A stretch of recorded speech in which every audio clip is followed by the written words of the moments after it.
En correspondencia con el acuerdo del sexto pleno del Comité Central del Partido en abril de 1997, el compañero José Ramón Machado Ventura dio lectura a la convocatoria al quinto Congreso en el acto por el Día del Miliciano y el 36º aniversario de la proclamación del carácter socialista de la Revolución, celebrado en la provincia de Villa Clara.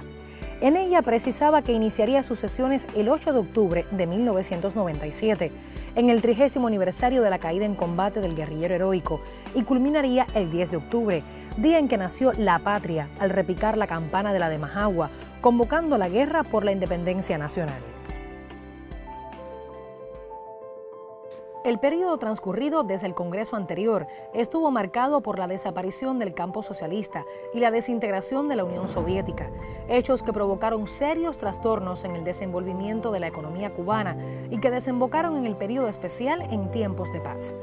A ello se unió la política de la administración norteamericana para recrudecer el bloqueo económico, financiero y comercial y tratar de destruir la revolución. Todo ello hizo que el Congreso encontrara una sociedad con grandes transformaciones en el comercio exterior y las relaciones económicas externas, la inversión extranjera, el sistema tributario, la ampliación del trabajo por cuenta propia y la despenalización de la tenencia y uso de las divisas, la cooperativización de una parte importante de las granjas estatales, creándose las Unidades Básicas de Producción Cooperativa, UBPC, impulso al turismo internacional como el sector de mayor dinamismo y capacidad para generar ingresos en divisas en plazos relativamente breves, y también por su potencial para propiciar la reanimación e integración de otros sectores y estimular el empleo, la estrategia para cubrir la demanda de energía eléctrica y compensar la escasez de combustible, entre otros importantes aspectos. El Congreso fue iniciado el 8 de octubre en el Palacio de Convenciones con el lema central: "Este pueblo, este partido, jamás entregarán su unidad", con la participación de 1.482 delegados de los 1.500 propuestos, junto a 250 invitados en representación de cerca de 800.000 militantes del partido. Las palabras introductorias fueron pronunciadas por el miembro del Buró Político José Ramón Machado Ventura.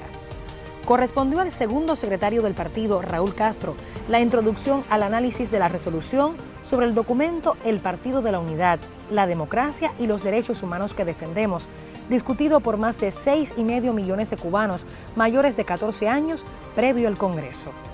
Al Congreso no se presentó un informe central escrito, tal y como ocurrió en el anterior Congreso. El propio Fidel lo explica. Esta vez, después de leer un sinnúmero de documentos, y algunos de ellos más de una vez, ver y volver a analizar todo lo relacionado con estos años que hemos vivido y las tareas que tenemos por delante, y pensando que teníamos un excelente documento de carácter histórico y político, que fue discutido por millones de personas, y también un proyecto de resolución discutido ya por todos los delegados, proyecto de resolución económica, que van a ser objeto de análisis también aquí en el Congreso y punto de partida de los debates. Decidí hacer lo mismo y ahorrar un documento. Fueron aprobadas 4 importantes resoluciones, una sobre el documento base del Congreso, el Partido de la Unidad, la Democracia y los Derechos Humanos que Defendemos, considerada como parte esencial de la plataforma ideológica y política del partido, otra sobre el informe central, una tercera sobre los estatutos del PCC y la cuarta sobre la política económica. Este Congreso trazó las pautas para las batallas futuras de la patria. El Comité Central quedó integrado por 126 miembros. Fueron ratificados por el Pleno Fidel y Raúl como primer y segundo secretarios del partido. Las palabras de conclusión fueron pronunciadas por Fidel. Y de este Congreso puedo decir a título personal, aunque estoy seguro que es también el estado de ánimo y el sentimiento de todos los compañeros y de ustedes.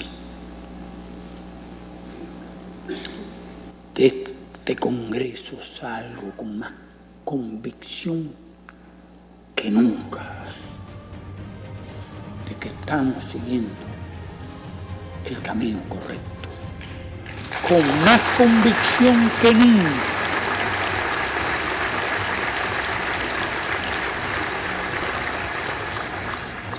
de que nuestro pueblo preservará las cosas que más ama, los intereses que le son más sagrados, de que nuestro pueblo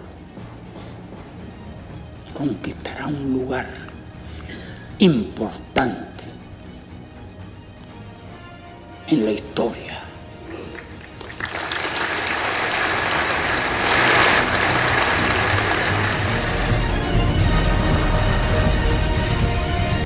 En la noche del 31 de julio de 2006, una noticia estremecía a la opinión pública.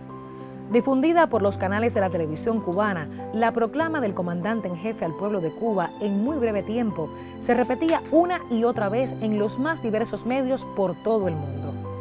El impacto de su contenido fue inmenso.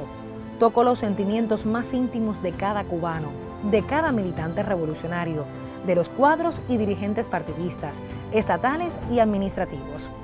El imperio pensó en el fin de la revolución y con ella el de su partido. Sin embargo, en Cuba nadie tembló. El pueblo se levantó en espíritu y armas y el cahuairán se multiplicó. El partido reafirmó su posición de partido de la nación cubana. Por esos días se preparaba el merecido homenaje por su cumpleaños 80. La alegría popular era inmensa.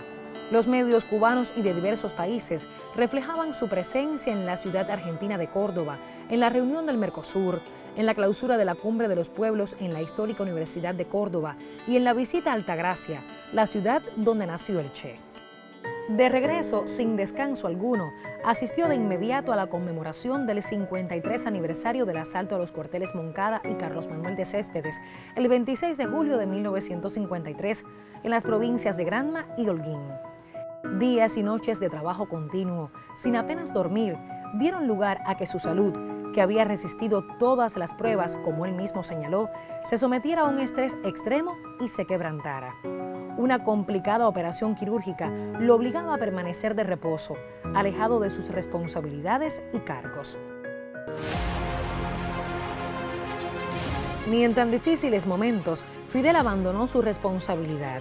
Entendió que, como nuestro país se encuentra amenazado en circunstancias como esta por el gobierno de los Estados Unidos, su deber estaba en delegar con carácter provisional sus funciones como primer secretario del Comité Central del Partido Comunista de Cuba, como comandante en jefe de las heroicas Fuerzas Armadas Revolucionarias y como presidente del Consejo de Estado y del Gobierno de la República de Cuba, en el segundo secretario del partido y primer vicepresidente de los Consejos de Estado y de Ministros, general de Ejército Raúl Castro Ruz. Por primera vez, después del triunfo de la revolución y la creación del partido, Fidel, su primer secretario desde la creación de las organizaciones revolucionarias integradas en marzo de 1962, no estaría físicamente al frente de la organización política fundada por él y dirigida durante más de 40 años. Formado por Fidel desde su más temprana edad, en la necesidad de que el cuadro del partido no solo debe conocer la teoría y la práctica, sino también las ideas y las realidades, Raúl, junto al Buró Político, el Secretariado, los organismos de dirección provinciales y municipales, con el apoyo decisivo de la militancia, dio continuidad a la obra que juntos habían fundado. En los nuevos empeños, el partido y sus cuadros de dirección acudieron a sus enseñanzas, reflexiones y a su ejemplar militancia. Se hacía realidad lo que en más de una ocasión había expresado: el partido es inmortal.